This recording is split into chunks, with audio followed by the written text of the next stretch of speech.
Mayong buntag sa inyong tanan. Good morning. Nalipay pa mo nga nakamata mo karon nga buntag? Yes. Bag-ong kaluoy sa Ginoo. Okay? Ang uban, pag mata nila, patay na sila. Kaya mga patay, aware maghihapon sila, pero ano nila, lawas na nakikita. May noon ako namatay ka ng pagmata mo dito, kumato sa Ginoo, kung wala, muna yung isod. Muna nga, i-share din natin ang may balita sa ubang mga tao. Faithful God, grateful church. Muna yung atong i-share ka rin ng tutan. Okay? Kung nakita niyo ang pagtitaghanan sa prutas, namin siya. Kaya lang, wala pa karon, no? Ato lang i-appreciate. So, anong kiniman ang atong isgutan karon tungod kay gusto na ako i-remind ang mata ko sa na ang Diyos matinumanon. Amen. Ang definition, ang atong foundation sa atong pagpamalandong sa lang ka bersikulo, Salmo 107 verse 1, ang sulti diha. Oh, give thanks to the Lord, for He is good. His mercy endures forever. So, anong pasalamatan daw nato ang Diyos? Kaya siya good. No? Napag-ihit. Naipadamdam. Kunya, ang iyang kaluoy, nag-endure, nagpadayon. Nagit ay forever. No? Naay forever. Pero ang mercy sa Ginoo. So, sa dili pa tamo ato sa grateful church, which is mo'y part nato, let's talk a little about the faithfulness of God. Kay di pa nato nakadibate. So, kamay lang na istorya, pero ang kinatibukan na sabta nato, faithful God. How faithful God is defined? According to the definition of Meta AI, Google AI, kagam na sila, pero hindi sa Google, is a theological term that defines God as completely trustworthy. Trustworthy meaning kasaligan, makasalig ka, reliable, malauman, and unchanging. Murag dili siya angkol sa usap, pero ang Ginoo dili siya mausap. Pag mulisay siya mo okay dito siya angkol ay kumpiyansa. No? Palitlag ka usap. This means that everything He says and does is certain, and He can be dependent upon to always keep His promises. Pag-promise ang Ginoo, matuman din na siya. And act consistently with His own nature and character, regardless of circumstances or human unfaithfulness. Nasabtan to limutan? Dapat makasabot ka tala. Nanaw lang akong naong, mura kong Roblox. Okay. Makasabot lang ako sa kapointan, pwede na ka matulog. Usa lang yun. Okay? Pero katrabaho ni ka-point. Okay. So, usa lang, pwede na ka matulog. Number 1, pwede pa na intro pa ta. Ang probability nga makadaog kag lottery is dapat mupatad kag 5.2 million ka bisis. Pwede na ka makadaog sa usa ka jackpot na lottery. Di ba? Tag 20 na may patad sa loto, di ba? So, 5.2 times million times 20. So, pila na ka million? Dapat sa 20 million yung muna patad. Di daw po kang 10 million, Peter, yapon ka. Okay. Pero kung nidaog kag loto, tapos gusto ka makadaog na po otro, muna na yung probability, 27.5 trillion yung patad, ay sa ka makadaog kang usapan. So, lisod mo daw, mamilyonaryo sa loto, no? Lisod. Okay. Karon. Ang probability daw, Kim, na may kang kilat, kada kilat mo patungo ka, 1.2 million ka kilat, pwede ka may ka usap. Pero kung gusto ka may ka otro, 234 million ka kilat, ay sa ka may ka usap. Pero kung may ka ka sa patay, naman ka. Muna. Karon sa Bible prophecy na po, ang probability daw kung adunay usa ka specific prophecy matuman sa usa ka tawo is 1 in a million prophecies. Pero kung maotro pa, 1 in a trillion prophecies. So meaning, lisod kaayo. No nga. Kaya namin ang tao karon nag-claim nga, ako tong gitagna. Sa Biblia ako na ni. No. Muna. So doon ay mga theologian na nagsulat silang libro ang title, Evidence That Demands a Verdict. Si Josh McDowell o si Sean McDowell. So mala pa sa ilang study kay mga mathematician ng sila gawa sa theologian, yung panila. Ang probability daw na ato ay 8 ka prophecy, 8 ka prophecy nga mahitabo sa usa ka tawo daw is 1 in 100 quadrillion. Kabalo mo kung sa dagway sa quadrillion, money. 100 quadrillion is money. 1,000, hundreds, 1,000, million, billion, trillion, quadrillion. Okay? So kung doon ako na 8 ka prophecy nga mahitabo sa usa ka tawo, ang chances is 1 in 100 quadrillion prophecies. So, pwedeng kamaya sa possibility. Okay? Karon mangutana ko sa inyo, pila ka panagna sa daang tugol ang natuman ng Jesus Christ? 8 ba kabuo? Mo ni ang tubag. 332 prophecies fulfilled. Wapay labot ang umabutay pa. So ang pangutana, tinuod ba si Jesus Christ? Amen. Tinuod na siya. Tinuod! No? Tinuod. Kaya ano man, sa tinuod lang, adun ay 4 ka major religion ng kalibutan. Muna nila mga founder. Si Christ, wala na itong picture, wala. Kabalo sila ko ni Christ, model lang. Pero all the model na si Jimmy Kapisil na yung pinaka-bago. Ang founder sa Christianity, which is kita, wala ni. Halo-halo na niya. Katoliko, Protestante, born again, evangelical, kita. Ang founder sa atong tinuhan o si Kristo. Ang founder sa tinuhan sa Islam o si Muhammad. O ang founder sa Buddhism, si Buddha. O ang founder sa Hinduism, daghan, pero ang pinakailado, si Vishwamitra. Si Suwadika, Vishwamitra. Okay.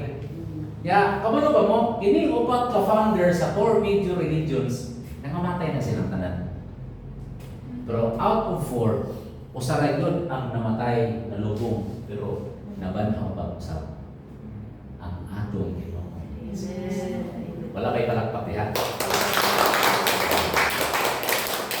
Muna nga reliable o kasaligan yun ang atong manluluwas ang Ginoo sa Kristo. Muna pa nagsulti diri sa Bible bitaw na red magbinutan kay panalanginan ka. Tuo kay naagin ni panalangin. Itan ayaw katulog. Wala na verse sa Bible. Rasul sa Bible, children obey your parents. Yan yung man yung parent ayaw katulog, if you obey, mag-bless ka. Children obey your parents, honor your father. Oh, yan ang father. Ang pasabot anak. Si Paula palitan ko si R.F. Si Garis palitan ko ikaw. Okay? Magsuot mo sa pakampo. Okay. So muna yung pap, si Nonoy, ano itong papanoy? Paliti siya o kanang kaya ni mo, tundra, ever. O pinipot tundan. Okay. So muna, ang atong Diyos faithful, kasaligan, reliable. Di ba? So hindi na tayo mag-isip kay Hindi natin mag-isip. We cannot question the faithfulness of God. At ito sa atong response. Kung saan yung atong response? Gratitude. Thanksgiving, gratefulness. Muna nag-awit na ganyan, salamat. So, na-found out na ko nga, ang gratitude is the noun. But the adjective is grateful. Okay, sa kanyang noun? A noun is a name of any idea, person, place, or thing. Muna yung noun. An adjective is a word that describes the noun. Pag mayon ka, Gerson, noun. Handsome, nag-describe sa Gerson. O di ba? Sakto ang grammar. The fact may not be true, but the grammar is right. Okay? Okay. the statement may not be a fact or truth, but the grammar is correct. See? So, palenta. So, what is a grateful church? Pag may kita church, pag doon na gani believer kay Christ, duha o tulo, tapos, church na ang tawag niya na. Church na batalin? We are a church. Kaya sobra naman ta sa tulo. Kaya mo matog yun ni Christ, kung doon na duha o tulo, nagtapok tungod sa akong ngalan, church na siya. So kung doon na tulo nagsabong, di niya si church. Kaya hindi no? Nagtapok tungod kang Kristo, church na siya. Mo na ang simple definition sa Bible. Yung sa ato panahon karon kay magparehisto naman, Gerson Ipruso Church, Nico Church, pero naghanap pero sa Bible, sa Bible, kung doon na duha o tulo nagtapok, church na siya. Kaya the word church simply means group of believers. Church lang, di ba? Wala na ang term. Okay. So, kinsa man daw, kini mga pasalamaton nga group of believers or church. So, unsa man daw? Okay. Ato na mo, ready na mo? So, point number 1. Ang grateful church, kabalo mo recognize sa grasya sa Ginoo. Unsay kalainan sa grasya o kaayo sa Ginoo? Tanang grasya kaayo na sa Ginoo, pero dili tanang kaayo grasya sa Ginoo. Unsay kalainan sa kaayo grasya sa Ginoo? Okay. Ang definition sa grasya is undeserved favor. Usa ka pabor nga dili ka anayan. No? Unmerited, a benevolent favor of God toward humanity. It is a gift of salvation and divine assistance that humans cannot earn through their own works or effort. Di ba? So, kung halimbawa si Paula magbinutan sa ako ang sinultian na respeto, good manners and right conduct, tungkol kay buutan ka sa ako, ma-earn mo ang akong pabor. Ang tawag niya ng goodness. Di ba? Pero kung pangin kang kinaiyawa kay pamatasan may manners, pero maayon ang gihapon ko sa imo ang tawag na may goodness. Klase na siya. Okay? Nakaintindihan tayo? Pag ikaw maayo sa ako di ba sila kaayo, goodness ang tawag niya. Pero kung maotag kinaiya, pero ang response na ko sa imo maayon ang gihapon, grace ang tawag niya. Kaya di man ka-deserve. Ato-ato lang niya. Gahapon na malit mininonoy o bugupay. Di lang ko magsulti kong asa. Basta dito dapita. Pagpalit dito na mo rin. So, namoy bugupay? Tubog na. Tagpi naman. 260. So, palit ito doon. Di na rabit. Ito sa buwan ko. Dito makakala sa kung may turdinan. Dito na rabit. Karoon kaya buwatan na ako 1,000 man. Huwag kay 20. Ano ko, ako sa isinsilyo sa mga 1,000 po diyang kwartal, niya ako kay Jis. Kung Jis naman niya, abay sa akin tao. Jis naman urot akong sinsilyo. Nasuko siya kaya narot daw yung sinsilyo. So, magsuplado lang ta, okay? Isupladuhan ko, una-una, ikaw pa ipagkat, ikaw pa yung pinalitaw. May galit pagkawan mo sa buko, lami. Kung dilit palami, i-post nyo na ako siya. Ako tanang ingon nga, may galit, kinabawi sa imong buko pa Okay. Good morning. Ano ba, makasabot mo Bisaya o Tagalog? Tinagalog na lang ko. Tagalog ni mong kauban, sila tulo. Sige, welcome po sa City Grace Church dito sa Armans. Wala problema kay 6 years ako sa Palawan. 4 years ako sa Isabela. So, sa bagay, mag-asabot na din sila ng Tagalog. Kaya hindi ba kayo ng Tagalog mga kapatid? Hindi ba kayo mahirapan dyan? Baka magkalisod-lisod kayo dyan. Okay? So, continue tayo. So, welcome sa Davao City. Ako pala si Pastor John Obsequio. Okay, ang tatay-tatayan nila dito sa Davao. Okay. So, let's continue. So, ano ibig sabihin ng grace? Grace is undeserved favor.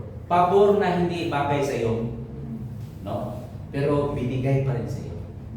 Yan ang ibig sabihin ng grace o grasya. No? Pero pag goodness, yung tinatawag na patas, nag-smile ka sa akin, smile ako sa'yo. Nagsimangot ka sa akin, simangotan kita. Kasi yan, tinatawag na patas lang. Pero pag smile mo sa akin, smile ako sa'yo. Nagsimangot ka, smile pa rin ako sa'yo. Grace ang tawag dyan. Diba? Okay. Kaya nga sa Old Testament time, ang sabi doon, mata sa mata, ngipin sa ngipin. Pero pagdating ni Jesus Christ, gracious siya. Sabi niya, pag binato ka ng bato, pag binato ka ng bato, batohin mo ng tinapay. Siyempre yung slice bread lang.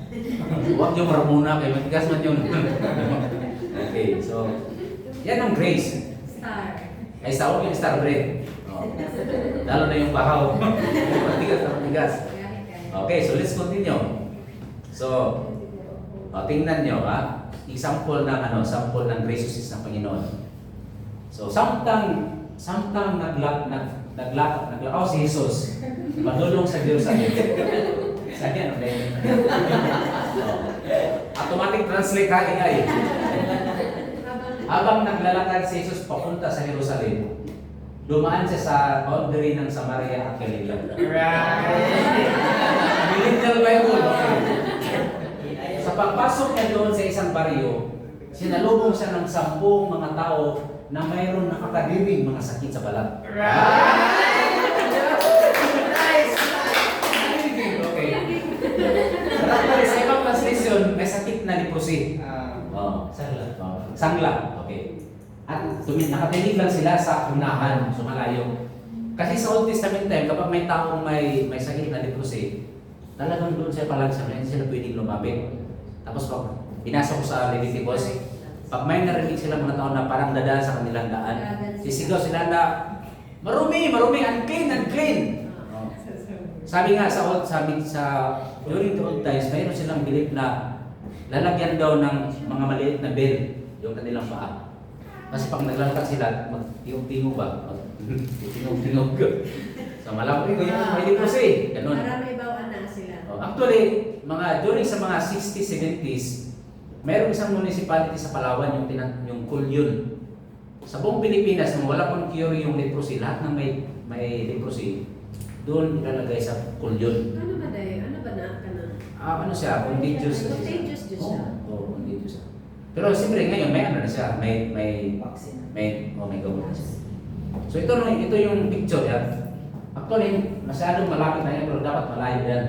So yung mga lepros, ito sa Leviticus, sa Exodus Leviticus, talaga maglagay sila ng mga tela at panimukha.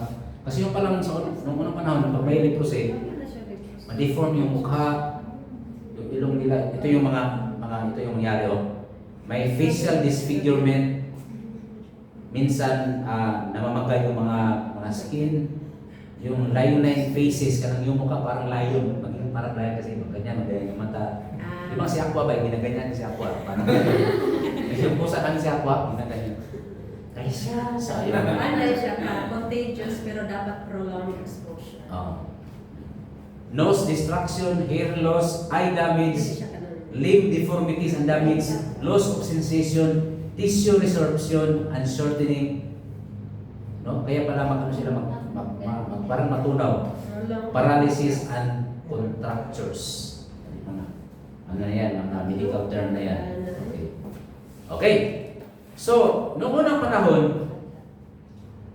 once na mayroon kang leprosy, hindi lamang physical suffering ang iyong sufferings. Kasali na ang emotional. Kasi malayo kasi yung mga friends, mga relatives. Di ba, naalala niyo during sa lockdown, pag ikaw ay may COVID, di ba? Grabe kabingaw ba? In-touch ka sa family. What if bago ka lang sinagot tapos nalaman na mayroon kang lepro, so naghiwalay kayo agad. So, mamiss mo yung loved ones. Isolates socially and separates spiritually. Kasi noong unang time, pag may leprosy ka, ang judgment ng mga tao, mayroon ka kasing kasalanan. Yung mga tao, pag may nangyari masama, bakit may kasalanan kang ginawa? Kasalanan ng driver, binangga ako kung may kasalanan. Hindi na. Manamakuan ba? Okay. So, anong ginawa nila? Yung 10 lepers, sumigaw sila, sabi nila, At sila'y sumigaw. Tagalog mo na yan. Derek, no? Jesus, Panginoon. No? Maawa ka sa amin. Maawa ka na mo. Maawa ka sa amin. Bakit sila sumigaw? Kasi malayo nga. Diba? Kasi bawal. Kaya wag mo akong sigaw. Ano yun? Kasi malapit lang tayo. Kung malayo, hindi ka sumigaw. Maawa ka sa amin. Okay. So, ano ang normal response kapag ikaw ay normal na tao? Pag nalaman mo na para silang ninja, leprosy, ew, no way, hindi pwede, no? Yun, muna ang normal response sa tao pag may leprosy. Palay, gano'n, hindi pwede. Pero dahil si Jesus gracious, ano ang sabi niya? Pinakinggan niya, nagbigay siya ng time. Kung sino yung mga tao na outcast ng community, si Jesus, iba. Mahal niya ang mga outcast. Okay? Yan ang grace ng Panginoon. So, na makita sila ng Panginoon, sinabihan sila, lakaw. Humayo kayo. Patingin kayo sa mga pari. Kasi yun ang practice ng Old Testament time. Kapag may tao na may maramdaman, papuntahin sa pari, para ang pari ang mag-decide na, ano ka? Ano ka muna, 1 week quarantine. After 1 week, tingnan ka ng pari, ay, talagang hindi ito, virus, talagang disease na tagala ito. So, hindi ka na pwede magsali sa mga community. Pag gumaling ka na, ang pari naman mag-declare, okay ka na. Okay. So, sabi niya, pumunta kayo doon sa pari, magpatingin kayo. Ito ang nangyari. Habang sila ay naglalakad sa daan, nangaayos sila. Sila'y gumaling. Okay? Naintindihan niyo yung mga kapatid? Sila'y gumaling or nangaayo. No? Pagulit niyo doon sa Batuson. Nangaayo na kami. Ayan. Okay. Gumaling. Okay? So ngayon, at nagsabi okay, tingnan nyo hindi pa nga sila nakarating sa pare, gumaling na sila. Okay? Later, bumalik yung isa. Anong sabi ng Panginoon sa isa? Dahil sa iyong pananampalataya, ikaw ay gumaling. Okay, makinig kayong buti. Yan ang kaibahan ng faith sa ka-obedience. Ang faith sa ka-obedience magkaiba, pero magkasama yan lagi. What healed the person was his faith. But because he has faith, he obeyed. Okay? Kaya yung sabi niya sa Bible na patay ang pananampalataya kapag walang gawa, totoo yan. Pero hindi ibig sabihin na hindi ka maliligtas sa pananampalataya pag di ka gumawa. No? Ang gawa ay natural talaga na bunga ng pananampalataya. Pero ang nakakaligtas ay ang pananampalataya. Tingnan mo. Samtang sila ay papunta pa lang doon, gumaling na sila. Anong sabi ng Panginoon? Ang iyong pananampalataya, dahil sa iyong pagturo, dahil sa iyong pananampalataya, ikaw ay gumaling. Okay. So, ganun din ang nangyari sa atin spiritually. Diba? Tayong lahat ay mga spiritually leprous. Iba-iba lang ang severity natin. No? Iba-iba ang kategori. Ang iba, ang kanyang kasalanan ay chismis lang. Siguro pupunta ako na rin kasi ang kasalanan ko dismiss lang. Ako siguro pastor, pupunta ako na rin kasi ang ginawa ko, nagnakaw lang ako ng 5 pesos. Hindi katulad ng mga kontraktor. No? Sila may pero talaga yan. No? Yung isa naman, pastor, ang kasalanan ko talaga pag sinungaling lang talaga. Wala nang iba. So pwede, mas pupunta ako na langit kaysa sa kanila. No way. Tayong lahat, ano ang sabi sa Bible? Ito ang sabi sa Bible. Ayon sa nasusulat, no one is righteous. No, not one. Walang righteous sa atin. Walang mabuti. At ang sabi sa verse 23, all have sinned and come short of the glory of God. Walang qualified na napapasa sa standard ng Diyos. So meaning, ano ang deserving tayo? Sabi sa Romans 6:23, kay ang suhol gikan sa sala, ang parusa sa kasalanan ay kamatayan. No? So therefore, ang fair para sa atin ay dapat mamatay. Di ba? Ano ang parusa natin para kay Saldico? Life imprisonment. Bitay na. Ang parusa natin kay Romaldez, Bitay. eternal imprisonment. Kay Bongbong, double eternal, no? Pero ano lang yan, hindi man totoo kay walang kung napakatayan. No? Okay? Pero ang sabi sa Bible, ang lahat ay nagkasala at nararapat na parusahan ng kamatayan. Yun ang patas. Yun ang fair. Pero anong ginawa ng graciousness ng Panginoon? Ang sabi sa Romans 5:8, paano pinakita ng Diyos ang kanyang pag-ibig sa atin sa ganitong paraan na kahit makasalanan pa tayo, si Kristo ay namatay para sa atin. Kung sisilot sa imo sa lakim, kamatayo. Dapat mamatay ka. Muna siya ang patas, justice. Pero ang grace, the grace of God, Jesus, namatay para sa iyo. That is grace of God. Okay? So dapat, you must be able to determine or recognize the difference between grace and mercy. No? Doon sa Bible School, mayroon kaming kasamang estudyante, ang pangalan si Grace, saka si Mercy. Oh. Totoo yan, si Grace, si Mercy. Si Mercy, iting ba, na taga-Anulig. Saka si Grace Villanusa, na taga-Del Norte sa Bongka. Si Grace at si Mercy magkatabi. Oh. So you have to really recognize, sino si Grace? Ah, ito. Sino si Mercy? Ah, siya. Dapat marunong tayong mag-recognize na. So ano kaibahan ng grace at mercy or goodness? Yung isa deserving. Yung isa deserving, yung isa hindi. Okay ba? So pag may ka, deserve ko to. O di ba? Di ba yung mga post sa Facebook? Ah, magbakasyon ako.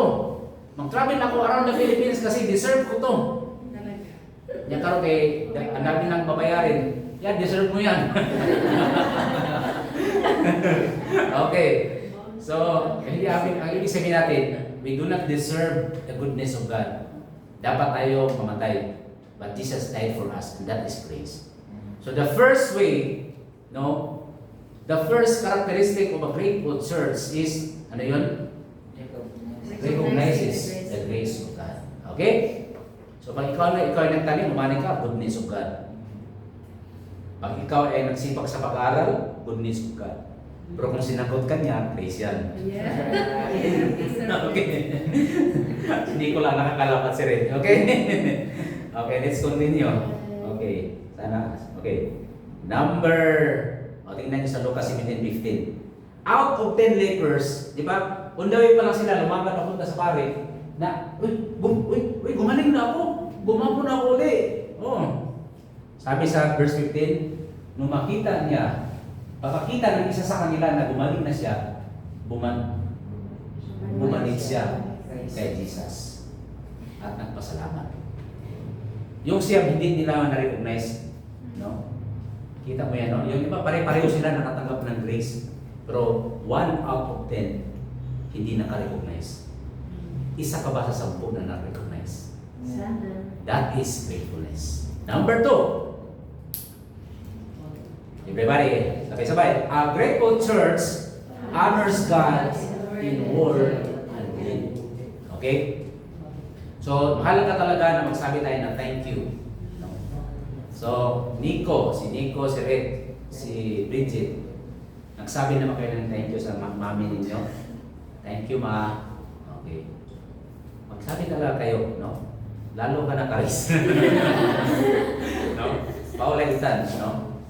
So ako lagi na akong nasabi, yung mama ko kasi ano na siya, mag-80 na siya. Kaya every time magtawag siya, magsabi ko, thank you ma, thank you. Kaya siyempre, para walang mahay ba? No? Walang matawag yung mga nanay nyo. Thank you talaga kayo. So dapat sa Panginoon naman, we say thank you God. Pero yung pagsabi natin ng thank you, not only in words, dapat pati rin sa gawa. Oh. Sabi dito, tingnan nyo mga kapatid, Lucas 17. Pagkakita ng isa sa kanila na siya gumaling namin, bumalik siya kay Jesus at sumigaw ng papuri sa Diyos. Wow. Lumuhod siya at nagpasalamat kay Jesus at yung taong yun ay isang Samaritan. Samaritan ba yun? Sa other translation, talagang gumanon siya, lumuhod siya at nagpasalamat. Kasi yan ang sign of much thanksgiving. Much thanksgiving sa nangyari sa kanya. So ganun po. Ito yung picture. Yan o. Pure joy. Yan yung grateful liver. Okay. So, ayon pa kay Pastor Rick Warren, di ba mayroon tayong tinatawag ng mga language of love? No? So ikaw ulit, sa may mong language of love? Sa ako mga anak ko. Kung sa may buhaton sa imong anak na malipay ka? Siyempre, lang din. So ikaw ay, sige, sa may sige, time. Time na siya. Time. So kapag yung anak mo ay sinabihan ka na I love you, hindi ka matas, pero pag lambingin ka, touch ka, ang language of love mo ay yung kanilang presence, yung time niya. Okay. Ano na naman sila na siya activity together. So, Oo. sabihin time yung love language. Si Karis, ang love language nito ay gift. Give it. Kahit hindi mo siya sabihan ng I love you, bigyan mo lang ng pera. Okay na yan. Bigyan mo. Hindi kami na language of love. Gift Yan. siya, gift. Si Paula naman, ang anong language of love niya? Words of Words, affirmation. oo. Of touch. Words of affirmation. Kasi pag sabihin mo siya ng pangit, antukin yan sa agad. Wala, bakit naman ka dyan? Tapos sabihin mo, ang ganda-ganda mo, Pao. Saka yung gusto niya, yakapin siya. Yakapin ha. Pero ako, ang language of love ko lahat. Okay. Okay. So, ganun yan. Dapat yung mga tao sa palibot natin, alam natin yung language of love nila. Si Nonoy, words of affirmation. Yes. Sabihin mo si Nonoy ng pangit, wala na yan. Para yung Solvin Padilla. Sabihin Nonoy, ang guwapo mo, ang cute mo. No? Ano yun? Words of affirmation ang tawag dyan. Pero ang Panginoon, ang top 3 language of love niya is number 1, singing to Him. Yeah. Actually, ang idea, yung inventor ng music, si God. Diba? Napansin niyo ang tao, diba, pag music, mag-change yung mood natin. Diba? Pag halimbawa, galit na galit ka, tapos tugtugan ka ng yung awit na masaya, talagang magkalma ka. Tapos pag tinatamad-tamad ka, tugtugan ka ng rock, parang gusto mo trabaho din, di ba?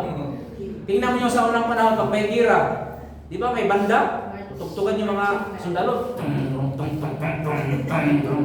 Isukay mo sundalo kay.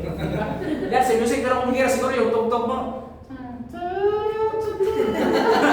Wala ko gano'n yung mga sundalo. Kasi yung music talagang, ano siya, food of the soul ang music. Hindi kita malilimutan. Kaya ang Diyos, sabi yung mayroong nandun kayo sa page ba? Diba doon sabi sa mga bis, may mga videoke yan. Sabi nung, ano sabi yung isa, this song is dedicated to my papa and mama. Pagtugtog, please release me. Ito po yung kanyang papa and mama. Okay. So, ganito. Gustong-gusto ng Diyos na siya inaawitan natin. Regardless of the genre of music. Di ba yung mga Baptist, yung mga solid, puro hymn lang, ayaw nila na may tugtog-tugtog. Yung mga Pentecost na lagi naman, maingay. Bigo kayo. Pero ang sabi sa Bible ito, O come, let us sing unto the Lord. Let us make a joyful noise to the rock of our salvation. Let us come before His presence with thanksgiving and make a joyful noise unto Him with psalms. So yung psalms na tinutukoy dito, yung mga psalms, mga songs sa Old Testament time. Hindi yung mga hymns natin. Kasi yung hymns natin, yun ang bago. Yung gawa na Fanny Crosby sa Martin Luther. No? Tapos yung latest na naman ngayon, yung mga gawa ng Hillsong, gawa ng mga music at mga papuri. So, ganun. O tingin nyo, sa Revelation 4:8, sabi pa dito, in the future, this will be the scenario in the future in heaven. Sabi dito, everyone, sa anim na, yung mga creature doon, yung mga creature na worship, meron silang 6 na pakpak. No? At yung kanilang buong katawan ay nalukok ng mga mata. Yung mga creature na nandun sa harapan sa trono ng Diyos. Wala silang tigil, araw at gabi, lagi silang nag-aawit at nagsasabi sa Diyos na Holy, holy, holy is the Lord God Almighty. No? Non-stop singing to God. Kaya kapag mayroon kang problema, mag-awit ka lang sa Panginoon. No? Naalala ko noon na napunta kami sa Cotabato. Between Cotabato, Binsayag, Cotabato at saka sa Kibawi. Iba ka ng pikit. No, alam niyo yung pikit? No. Yung pikit, kilala yan sa mga hijack. Yung pag magdaan ka dyan ng mga alas 6 ng gabi, ikaw lang isa. I-hijack yung mga motor mo, marami yan. Ang problema ngayon, after namin maglinis ang aircon sa Binsayag, PPI, alas 10 kami natapos. Sabi nung guard, saan kayo, boss? Uy pa kami ng Davao. Sabi niya, uy magdaan kayo sa pikit. Pikit sa Cotabato. So bakit anong mayroon? Delikado dyan, boss. O dapat pag dumang kayo dyan, talagang apakan mo talaga yung accelerator mo. Ubusin mo yung takbo ng sasakyan mo. Pag may pumarap, huwag kang titigil. Yung service namin yung multicam na oras sa sirahin. Pagtakbo ko dyan. Sabi niya, pag may nakita ka na midway, yun na yung sign na papikit ka na. Pikit, pangalan yung lugar, pikit. Pag nakita mo na yung midway, ano na yun? Apakan mo na yung multicam ko. Kahit anong apa ko, 65 lang talaga ang takbo. Pero hindi ako nagtawa nung seryoso na lang ako. Grabe, sa takot ko na yan, ginawa ko, nagkanta na lang ako ng How Great is Our God. Pero natakot pa rin ako. How great is our God. Sing with me. Natakot pa rin ako. Balik ako sa hymnal. Then sings my soul. Nawala yung takot ko. Hymnal pala talaga yung ano. Alam mo ano nangyari ba? Nung malapit na kami sa pikit, may dalawang pick-up na sumabay sa amin.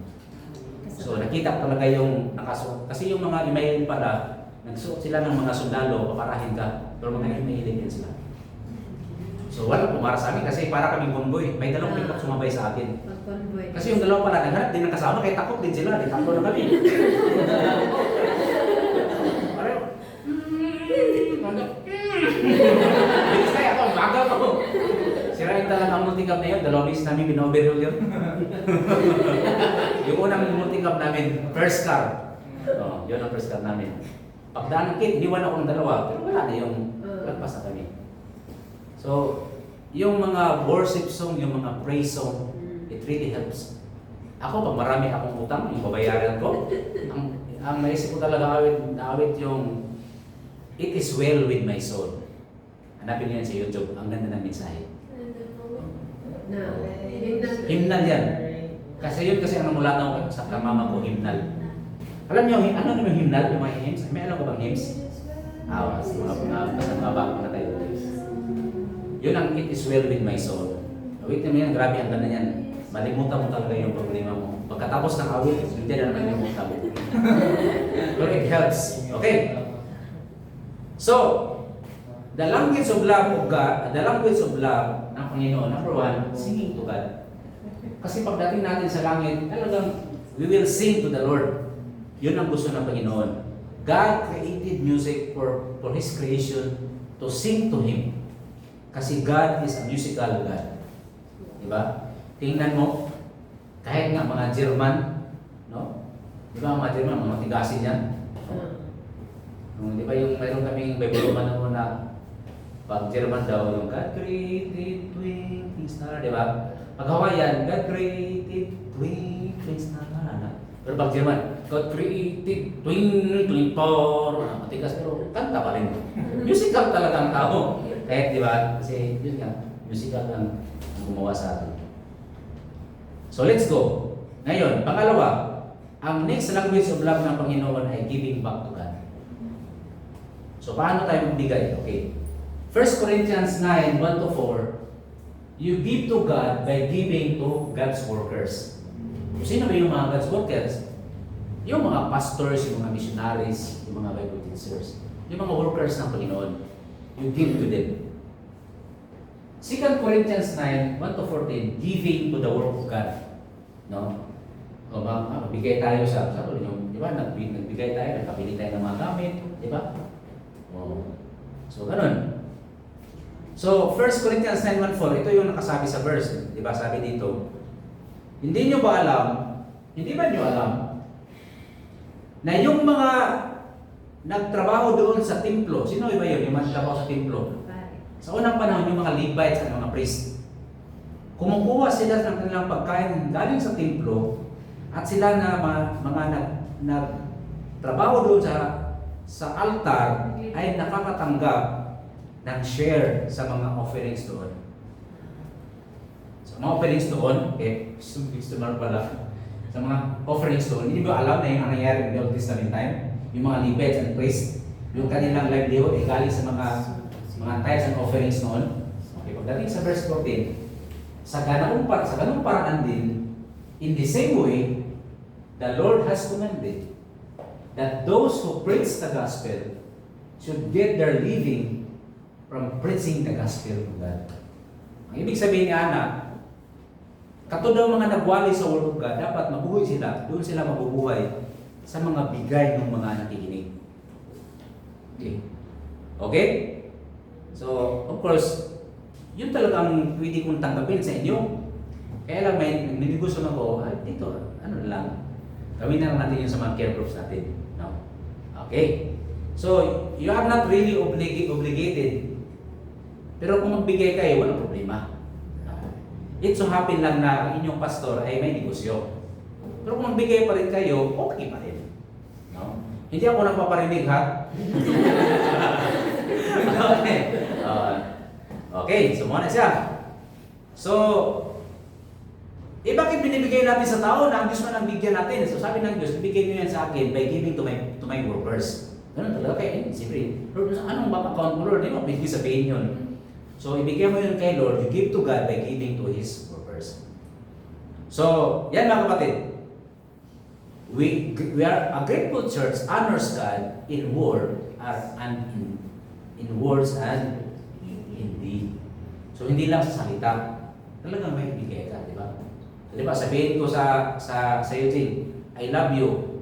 Pero hindi naman kita tinutulungan sa paglaba kaya ang kanyang language of love ay acts of service. Oh. Kaya din ako sabi ng I love you, basta tulong-tulungan ko siya. Yun na, feeling niya, love na siya. Kaya pag tayo sabay kaya, pagod ako, magtulong-tulong kunti. Hindi pa na sila.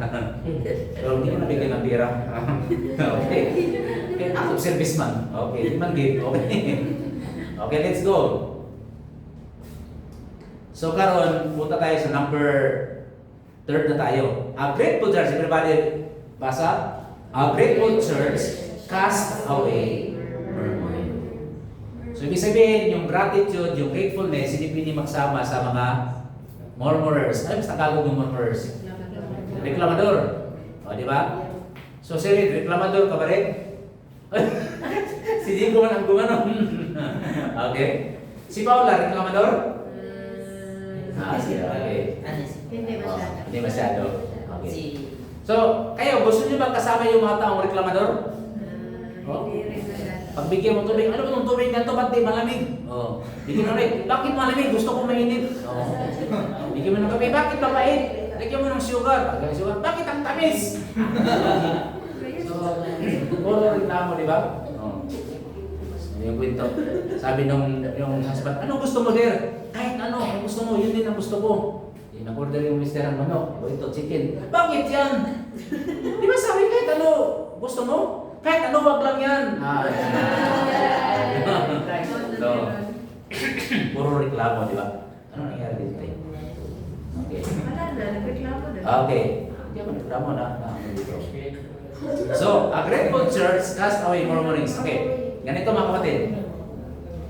Yung umalis yung nation Israel from Egypt, nang tumawid na sila sa Red Sea, ang travel pala nun rate is only 11 days para makarating sila sa promised land. 11 days lang na footwalk. Lalakad lang sila. Pero alam mo rin, ano nangyari? Instead na 11 days, umabot sila ng 40 years. Kasi reklamador. Kasi mga reklamador. O halimbawa ikaw, Kim. Ikaw ba, Kim, ang hari ng kusina ngayon, Kim? Sana bukas na. Ikaw na ang hari sa kusina? 20 Karoon lang, Ngayon, kung mayroon kang mga assistant, yung mga tauhan mo, puro reklamo, yung isa reklamador, yung isa walang reklamo. Sa tingin mo, sino sa kanilang dalawa ang i-promote mo? Yung hindi yung reklamador. Di ba?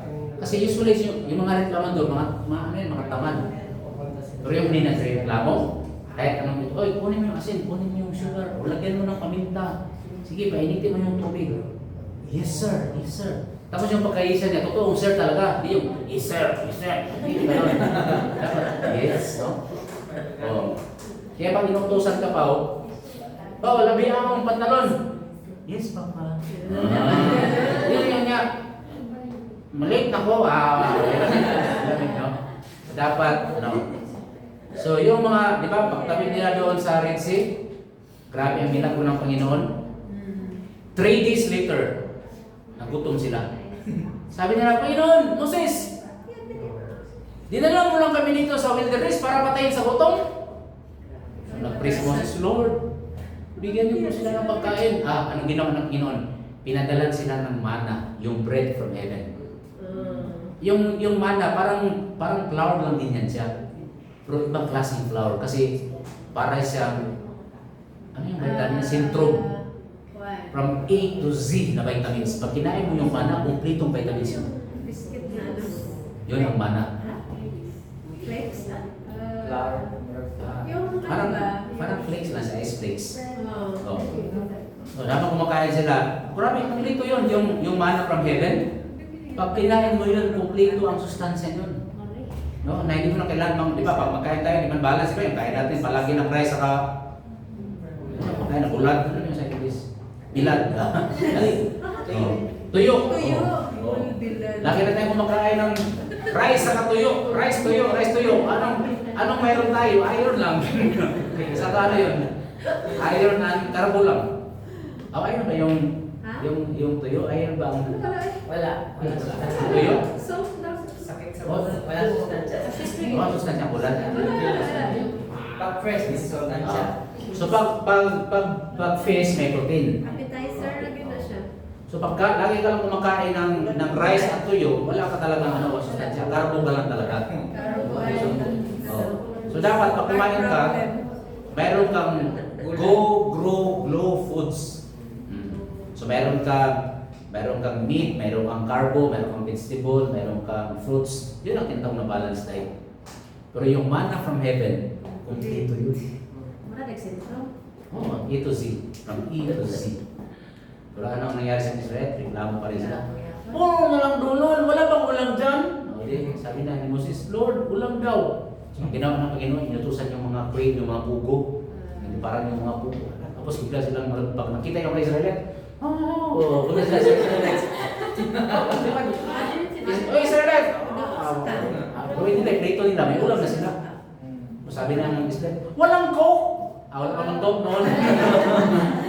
Puro reklamo. Kaya sa kaya ng Panginoon pa, anong ginawa? Pinadalan sila ng mga vipers, mga rattlesnake. Pinangkakat yung mga reklamador. Kaya huwag kayong magreklamo dyan. So sabi nila, ano ba yung Moses?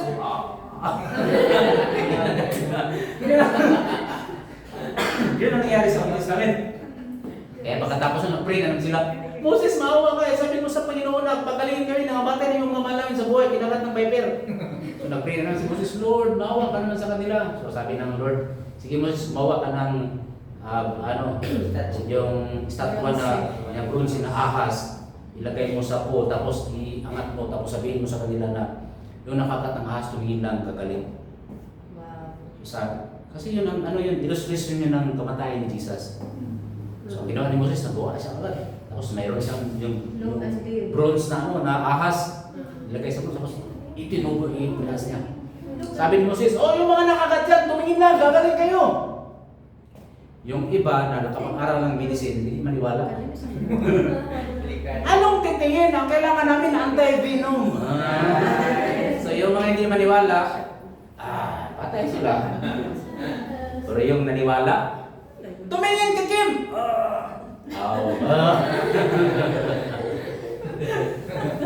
Basta titingin. Alam niyo ba yung verse na yan, kinot yan ulit sa John 3:15. Sabi sa John 3:15, as the serpent is lifted up in the wilderness, so the Son of Man, Jesus Christ, must be lifted up. Diba? Kailan ba nilifted up ang Panginoon doon sa cross? So that whosoever believed in Him will not perish but have eternal life. Pagdating sa verse 16, for God so loved the world that He gave His only Son, so that whosoever believed in Him will not perish but have everlasting. Amen. In the Old Testament time, yung nakagat ng ahas, titingin lang doon sa present na ahas, gagaling na. May ginawa ba Kim? Wala. Nagpamimbre ba sa religion? Wala. Tumingin lang. In our time naman, tumingin ka lang, maniwala ka lang na si Jesus namatay sa iyong kasalanan. You are saved. Amen? Amen. Pero, ang pinag-usapan natin yung murmuring ng mga Israelites. Ayan. So, pala nang dala yung excerpt ng diary ng aso at pusa. Sa sunod na lang na mensahe yun. So, ayan mga kapatid. Ang sabi sa Philippians 2:14, gawin ninyo ang lahat ng bagay na walang reklamo at tanong-tanong.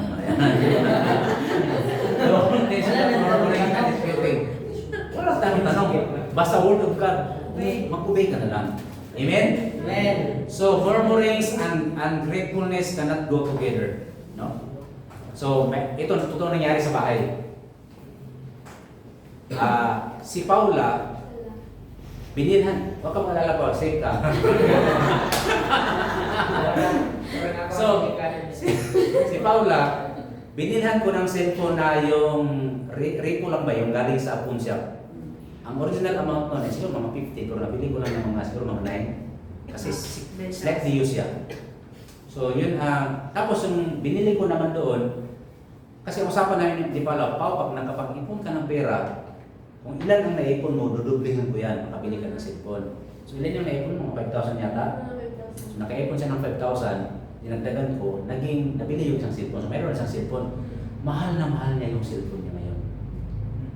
Si Ethan naman, yung cellphone niya, yung pinaglumaan na cellphone ni Caris na halos di na maggalaw pag pinag mo. Kasi, ang role namin sa bahay, pag wala ka pang trabaho, mana-mana lang muna. No? Yan ang paglumahan natin. Bakit? Ang lakas ng loob mo, pabili ka ng banyo, wala kang trabaho. Diba? Ganun ang buti na. Sa amin ang yun ha. Kayo, bala kayo sa style nyo. Okay, so. Sa amin, no work, no So, privileges. no work, no pay. So ngayon, yung lumang cellphone ni Caris, yung unang cellphone niya, binigay kay Ethan. Si Caris bumili ngayon ng bagong cellphone, 25,000. Hindi na namin pira niya yun ha. Proud siya. Okay. Ang nangyari ngayon, Rick, nagplano siya magbili na naman ng bago. So ang plano ngayon, yung kanyang cellphone, ibibigay niya kay Paula. Okay. So ngayon, sasabi ko kay Paula, pag ibinigay ni ate sa iyo ang cellphone niya, yung sa iyo, ibigay mo kay Ethan. May kawawa man si Ethan. Ang problema ni Paula ngayon, grabe yung kanyang sentimental value. Okay, yung 5,000, pinaghirapan niya yun. Paano niya pinaghirapan yun din? Nagsama niya sa akin maglinis ng aircon. Pero sinulan ko siya. Ang tama niya, unang panahon. Maya niya. Antong na siya ba? Hindi pa ako nasabi naman, Pak, umaga mo! Yun ang tawag niya, pero si Paula, grabing helpful. Paul, linis pa, walis, trapo. So, alam niyo, natuwa talaga, pag maglinis ako ng aircon, si Paula ang kasama ko, daming pagkain. Kasi yung ako sabi, mao ba, ba't kasi naman wala bang assistant ng papa mo? Wala, isnag kayo. Habang labas ako naglilinis, paglabas ni Papa, Paula, binigyan ako ng staff. Ayun pa. So gusto ko si Paula kasama kayo. Maawan yung mga customer ba? Sabi, grabe naman ang bata ito, hindi makapaglaro, sinama ng magulang, no? Child labor. So na-raise na yung 5,000, tapos dinagdagan ko, umabot ng yun. Sabi ko pa, ibigay mo kay Paula kay Ethan. Sabi niya, hindi pa, bagay sentimental to sa akin. Nagirapan ko ito. Oo. So, ibig mo sabihin, tanggapin mo yung kay Caris, tapos hindi mo pa ilit ko, kawawa si Ethan. Siya, okay, ano to sa akin? Ikip ko talaga to kay nung pinaghirapan na. First, ano niya? First, niya ba? money niya. So, nagalit ako? Wala. Papa, authority ba? Sige, mag-decide ka. Bigyan kita isang araw mag-decide. Kung hindi mo kaya ibigay ang dati mong cellphone, yung cellphone ni Caris ibigay kay Ethan. Pero kung gusto mo yung cellphone ni ate, bigay mo yung sa'yo. Mag-decide ka. Basta bumaro siyang malungkot. Pero isip niya, 5,000 na lang ang kapital, tapos yung daga ni Papa, yung kay ate, 25,000 yun. Sige na lang pa. So yun ang plano, pero hindi pa inibigay, kaya hindi pa kasi nakabili ng bago. December na nila, December ang tali mo. Kaya mag-pray ka na makabili si ate, okay? So ngayon, naka-decide si Paula, tanggapin niyo yung kay ate, pero i-let go niyo yung sa kanya. Ganun po ang gratitude. Gratitude is better than murmuring. You cannot be grateful at the same time a murmurer. Amen. To be grateful is to let go of murmuring. Kaya hindi niya kayo mga kapatid? Amen. Because a grateful person is better than a murmuring person. Okay? Kaya nga yung di ba yung pinito ko doon sa Agong, si Pastor Matthew Henry nung bata pa siya, ay yung medyo binata na siya, tinuli siya, tinuld up siya, tinuld up siya, tapos yung napalapag na siya. Sige lang kayo, nabigyan natin yung mga kapatid natin na taga Pilipino. Mag-Bisaya tayo. Sabi pa ni Pastor Matthew Henry, ako'y nagpasalamat sa Panginoon kasi nung ako ay inold up, at least hindi niya kinuha ang buhay ko, yung pera ko lang. Tangkol pa rin siya. At isang pinapasalamatan ko kasi hindi ako yung nagnakaw. Siya yung nagnakaw, hindi ako. Diba? So, ganun. Yan ang sabihin ng gratitude. No? May isang bata pa. Yung bata, ninakaw yung kanyang bike. Hindi siya nagalit. Umuwi siya sa bahay. Papa, ninakaw yung bike ko. At ang sabi niya, isipin mo Papa, of all the bikes na nakaparking, yung sa akin ang kinuha. Diba? Attitude, di ba?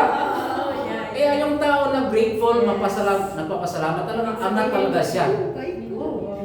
Kaya ikaw, Karis, pag tinitingnan mo yung witnesses ko, magpasalamat ka na lang na papa mo ako. Sabi, ito lang ba ang nabigay mo sa akin? Buti na lang may nabigay sa wala. Ano ba? Be thankful. Ano ba yun? Okay. So ganun, thankful, okay? So, thankfulness and murmuring cannot go together. Okay, last part. Okay, let's go to the last part. Everybody, basahin natin. Grateful church remains thankful even when denied. Okay. So, di ba na-preach ito dati, itong si John the Baptist, di ba? Naalala niyo?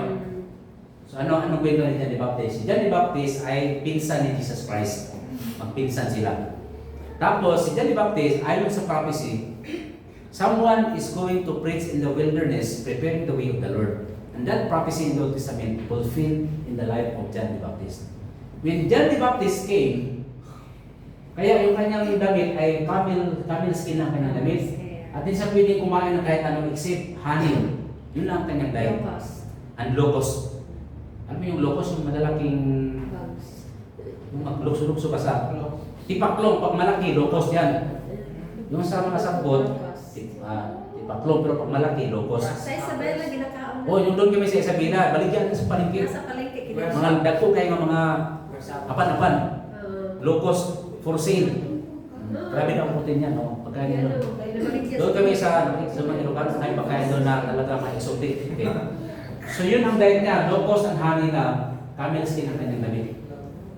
Ang buong buhay ni John ay dinesign para lang to prepare the way of Jesus Christ. Kaya nung nandun siya sa Jordan River, he was preaching and baptizing. Jesus came, and only John recognizes Jesus. And he said, "Behold, the Lamb of God who takes away the sins of the world." No? Si John lang ang naka-recognize. Okay. Ano nangyari? Pagdating ni Jesus, sabi ni John, Jesus, baptize mo ako. Pero sabi ni Jesus, ako ang bautismuhan mo. Okay? So kaya nangyari yan.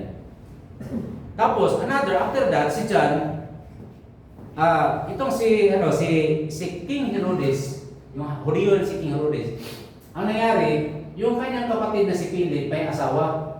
inagaw niya yung asawa ni Philip. No? Sa mga Israelites kasi, pwede mag-asawa ang hari o lalaki ng maraming babae. As long as puro mga dalaga. Kaya nga si Solomon, 1,000 ang kanyang asawa. Pero puro yun mga dalaga. Kaya wala siyang kasalanan doon. Pero si David, dahil yung kanyang pang-anim ay may asawa, kaya siya sinilutan ng Panginoon. No? Sinilutan yung inarusahan. So kaya nagalit si John the Baptist. Sabi niya, Herodes!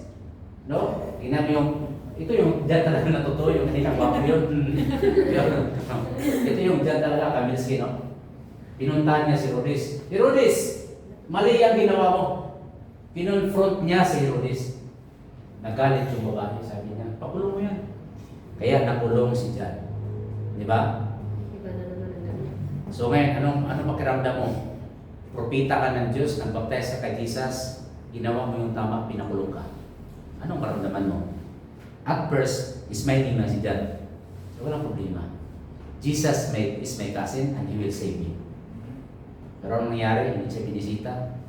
Hindi man lang nagparamdam. Kahit text and chat, walang alam. Kasi wala pang Facebook noon. Kaya nalungkot na siya. Nalungkot siya. Yan. Kanina, smiling. Kayo ngayon, malungkot na. So, sabi ni John, sabi niya sa mga disciple, puntahan niyo nga si Jesus. Sabi niya, tanungin niyo si Jesus kung siya ba ang tagapagligtas o maghintay pa kami ng iba. Di ba, nagtampo na siya. Apitin ang kayutang. Nako. So, pumunta yung mga disciple, Jesus, pinapunta kami ni John dito, pinapatanong niya kung ikaw ba yung tagapagligtas o mayroon pa siya ibang hinihintay. Di ba? Parang insulto yun kay Jesus, no? Ito yung sabi niya ako sa Bisaya. Nung marinig ni Juan, nandun sa bilangguan na maraming ginawang mabuti ang Panginoong Hesus, pinapunta niya ang kanyang mga disciple doon para tanungin sila. Ikaw na ba yung hinihintay namin ni Mesiyas? O mayroon pa kami dapat hintayin, di ba? Ibig sabihin, nagduda na si John sa kabutihan ng Panginoon. Di ba po? Di ba Rick, pag masyado ka ng mabait, tapos yung hinihin mo wala pa rin nangyari, para magsabi ka ng Lord, bakit itong nangyari sa akin? Bumait na nga ako eh. No? Di na ako pasaway. Kung kailan ako naging mabait, naging worse na yung pangyayari sa buhay ko. Parang sinunoy, no? Pero noon yun, di ba? Wala pa kayong ganyang story sa inyong buhay? Na kung kailan naglingkod na kayo sa Panginoon, nagbayit-bayitan na kayo, o nagbayit na kayo. No? Bumait na kayo, tapos sumama na yung pangyayari sa paligid. No? Di ba doon, may narinig kayo yan? Nag-Bible-Bible na nga ako, nagsimba-simba na nga ako, nagbayit-bayitan na nga ako. Kaya sabi ng mga sabi, pupunta ka sa langit-langitan. Kasi bayit-bayitan lang eh. Pero si John, mabait talaga si John. So itong nangyari. Ito yung sabi ng Panginoon. Sabi ng Panginoon sa mga disciple diyan, sabihin niyo kay John, ito ang sabi niya. Pinagpala ang mga tao, hindi nagdadalawang isip sa akin. Wow. Ibig sabihin, kahit pangit yung pangyayari, pangit yung circumstances, if you are a grateful person, you still thank the Lord. Kaya kita mag-God, problema sa atin, thankful lang tayo kapag maganda yung pangyayari, paano kung pangit? Habang nag-prepare ako sa message ni Tulin, di ba, nag-prepare ako, naglinis kami ng aircon sa BPI, yung 3 tunnel, after cleaning, hindi na umandar. Patay tayo dito. Anong gawin natin dito? Sabi ko, gusto ko na sana magklamo, ano ba yan? Pero sabi sa narinig ko, in everything give thanks, ang hirap. Diba? Alam mo anong nangyari ba? Sabihin ko mamaya. Remind mo ako. So ngayon, sabi ni Jesus, pinagpala ang tao hindi natitisod sa akin. At anong nangyari? Yung request ni John, hindi nangyari. In fact, pinutulan ka sa nato. Glory. Alay pala pinag- Hindi. Hindi ulo. And after that, wala na. Basahin ng buong Bible, wala nang mention about kay John. Di ba parang yung kwento niya, parang trahedya? Yeah. Yung kanyang kapanganakan ay prophesied by the angel. Yung kanyang John na pangalan, specific talaga na John yung pangalan. Yeah, tag yun. Sabi ng Panginoon kay Sakaraya, mga anak kayo ng asawa mo, at pangalan mo siya nandyan. Hindi makapaniwala siya sa karaya kaya matanda na siya tapos yung asawa niya matanda. 80 years old, 90 Ano niya? years old. Ano kami magkaanak? Matanda na kami. Sabi naman niya, hindi ka maniwala. Dahil hindi ka maniwala, magiging pipi ka. Amang ba? Amang. Yeah, pipi na sa one pipi. Until mga anak niya So asawa. pag-ana, sige sabi, Zacarias, umuwi ka na! Hindi sa istorya, kaya hindi nang karosa kasi hindi siya niwala. Kasi Luther So, pinawisan siya. Pinarasahan niya.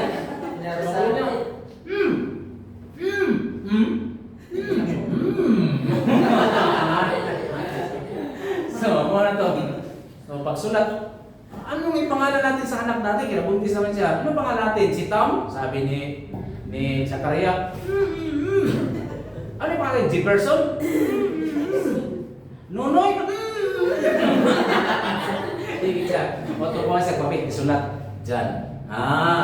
Jan ang pangalan. Yan ang kwento ni Jan. Tapos, nung anak na siya, ang kanyang damit, camel skin lang palagi ang kanyang diet, locust and honey lang talaga.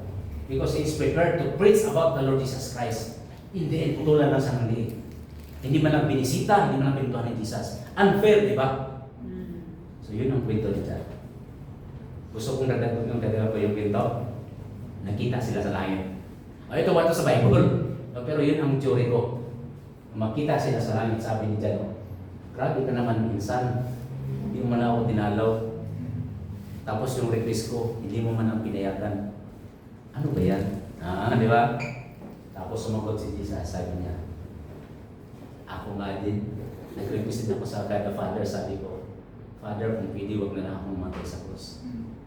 But not my will, but yours be done. Pumayag ba ang God the Father sa request ni Jesus na huwag na lang siya mamatay? He was also denied and refused. Kaya namatay si Jesus. At dahil doon, namatay siya sa krus, binayaran ang ating mga kasalanan, naligtas tayo sa magitan ng pananampalataya. Kung pumayag pa ang Father God kay Jesus, pag sabi niya, Father God, huwag akong mamatay, mahirap yun. Sabi ng Father God, sige, pumatay ka na lang sa langit. Hayaan na yung mga tao, marapin na lang sa langit. Kawawa ka naman, anak pa naman kita. Yun ba ang nasa Bible? Hindi. Ang sabi sa Bible, but God commended His love toward us in that while we were yet sinners, Christ died for us. John 3:16, for God so loved the sinners, the world, we are the world, we are the sinners, that He gave His only begotten Son, so that whosoever believed in Him will not perish but have everlasting life. Yung pag-deny, yung pag-refuse ng God the Father sa prayer ni Jesus, pangit, but it turns out for our good. Amen? Yun. Kaya sabi ni John, oo, naintindihan mo na yun. Kasi kung hindi ka namatay, hindi ka dininay, paano na lang kami, impyerno kami lahat. So kaya sa langit, siya wala na siyang reklamo. Sabi ni Jesus, bakit gusto mo bumalik sa lupa? Ay, dito na ako sa langit na to. Pero wala na yun sa Bible, theory ko na lang yun. So ganun yun mga kapatid. Kapag mayroon kang prayer, tapos hindi binigay, kasi alam ni Lord, malidisgrasya ka doon. Sabi ni Nonoy, Lord God. Tapos halimbawa lang na, ang gusto ko talaga Lord siya. Pero hindi kanya tinanong. Hindi pumayag si Lord. Kasi alam ni Lord, hindi yun ang para sa iyo. May prayer siya, di ba? No?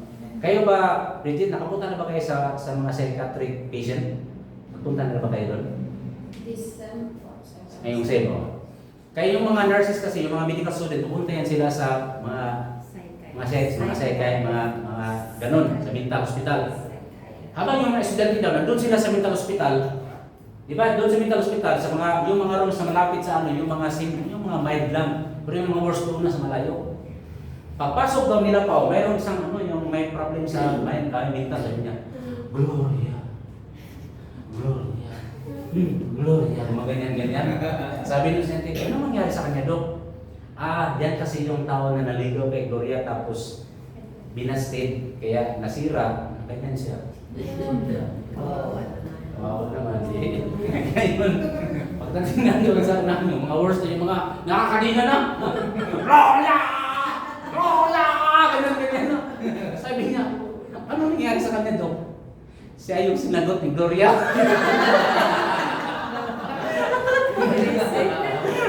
So, ganun yan mga kapatid. Di ba sabi sa Bible, Sino ba sa inyong magulang na kapag ang inyong anak ay humingi ng tinapay, bigyan nyo ng bato? At pag humingi ng isda, bigyan nyo ng ahas? Nasa kayo mo yan? Walang ganyang uri ng magulang. Sabi ni Jesus, kung kayo nga ng mga magulang, mga makasalanan, marunong magbigay ng mabuting bagay sa inyong mga anak, how much more is your Father in heaven? Amen. So kapag mayroon kayong request, Father God, ito ang gusto ko, sabi ng Diyos, wag lang, thank God. No? Kasi yun ang mabuti sa iyo. Halimbawa, kung sabi si Ethan pa, ang gusto ko, ayoko na mag-aral, mag-Roblox na lang ako buong araw kasi masaya ako dito. Of course, mayroon din akong kabutihan kunti. Sabi ko, talaga, no way, mag-aral ka. Stop sa computer. Tama ba yun na nag-refuse ako sa iyo? No. Halimbawa, sabi si Karis, Papa, ang gusto kong angkahan, chowking, pananghalian, pancit canton, hapunan, soft drink. Magsabi ka na ko, no! Nakasira yan sa'yo. Akala mabuti yan sa'yo. No, masira ka talaga dyan. Sabi ko, anong klaseng ama ka? Hindi ka mabuti. You are refusing my request. No? Pero yun ang makabuti sa'yo. Okay? So, when God denies your prayer, it is for your good. That's why we have to thank the Lord in everything. Okay, nagkaintindihan tayo mga kapatid? Amen. So, ulitin natin. Ano yung gratitude? Ano yung gratefulness? Number one, a grateful man, a grateful church, recognizes the grace of God. A grateful church, number two, honors God and words. Number three, a grateful church casts away murmurings. And a grateful church remains thankful. Even when denied. Thankful ba tayo mga kapatid? Amen. So yun ang gawin natin. Pag ako ay, alam mo kahapon din doon sa Bataan, habang nag-worship kami doon, yung awit kasi namin yung about Thanksgiving. Yung ako, kasi hindi ako familiar sa awit, ang ginawa ko din ay thank God. Sabi ko, salamat kay Jingjing, salamat kay Caris, salamat kay Paula, salamat kay Ethan. Ano nangyari? Tumigil ako sa pang-awit ko kasi yung hindi ko nakipakita, kaya ako hindi man ako iyakin. So sa karinig ko, talagang imagine ko lang yung asawa ko, yung mga anak ko. Pati ikaw kasali ka kayo, silingan, mga kapitbahay ko. Ako, natuwa ako sa mga bata ito. Pasalamat Lord, salamat kay Rodrigo, kay Eric, kay Bridget, sa Armans. Yung bang, isipin mo, you remind all the people na nakasali sa buhay mo, you thank God about it. Talagang mananaba ang puso mo. Amen. Kaya tama talaga ang Diyos. Be thankful talaga. Huwag kang reklamo. Be thankful. Amen. Amen? Amen. Sige, tayo. Awitin natin ang salamat. Yung sa aircon, doon na napabuhin natin. Ang nangyari sa aircon, ayaw namin kinabukasan, ayos. Yung wire para kinakata ng daga. Okay na. Umuwi kami sa puntang Bataan na magaling yung aircon. Naayos isa. Magaling na siya. So, ulitin natin yung salamat, no? Yung doon tayo mag-start kung may pagsubok man. Salamat. Salamat sa pagsubok. Kung may pagsubok man. Okay. Gamitan ito mga kabon kung makapakay. So,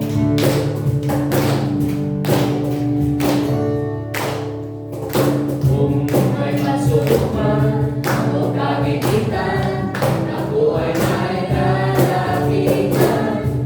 Ikaw, Jesus, ang aking sandigan, hindi mo ko papahayaan. Di ko kayang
nagsasaya sa piling mo.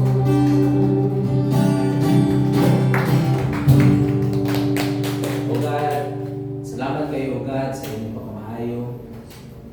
Remind us, O God, na kung namin mga challenges, mga trials, mga problems na mulot sa mga kinabuhi.